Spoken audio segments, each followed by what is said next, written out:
This is ProXR's latest paddle, the Jolt. It's used by many of their top pros, and it only costs 120 bucks. And despite it being out for a while, I don't think I've seen one on the courts. Is this a really good paddle that we're all sleeping on? Or does it deserve the lack of recognition?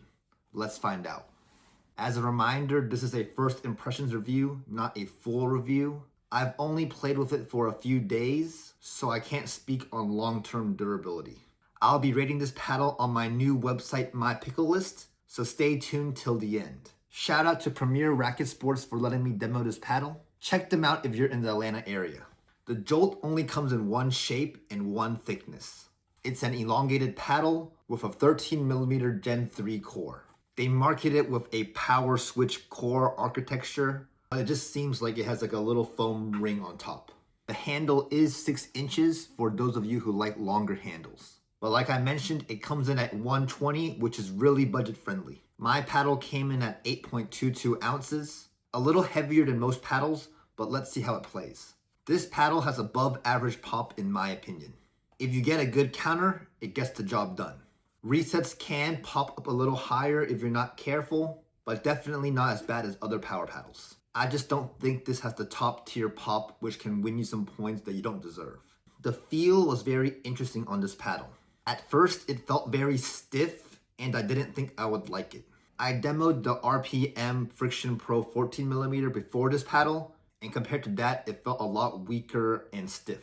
But when playing with it more, I realized that it reset a lot better than I expected. The sweet spot's not bad, and as long as I got a good paddle on it, it reset pretty well. It's also pretty consistent on how far it goes. I'm not sure if it's a me thing or not, but it did feel softer the more I played with it. So it maybe has some break-in period.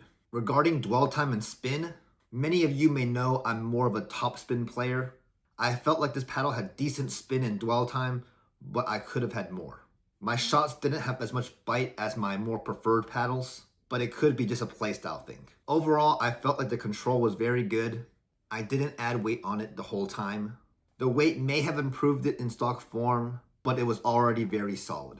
Regarding power, I would say it's in the lower tier of power paddles. It's probably similar to the Carbon True Foam, maybe a little bit more. Serves and returns were harder to get deep and would require swinging through faster or harder. Definitely a noticeable difference coming from the RPM. That being said, I felt like I never missed my drives long, even if I swung really hard or fast. Putaways were solid, gets the job done for the most part. I would say this is a good power level if you like full swinging or swinging a little harder on your shots. Towards the end of my time with it, I was just kind of swinging my drives as hard as I could, and they weren't gonna go out probably, so my opponents had to hit them back. And I didn't have to think too much about keeping it in.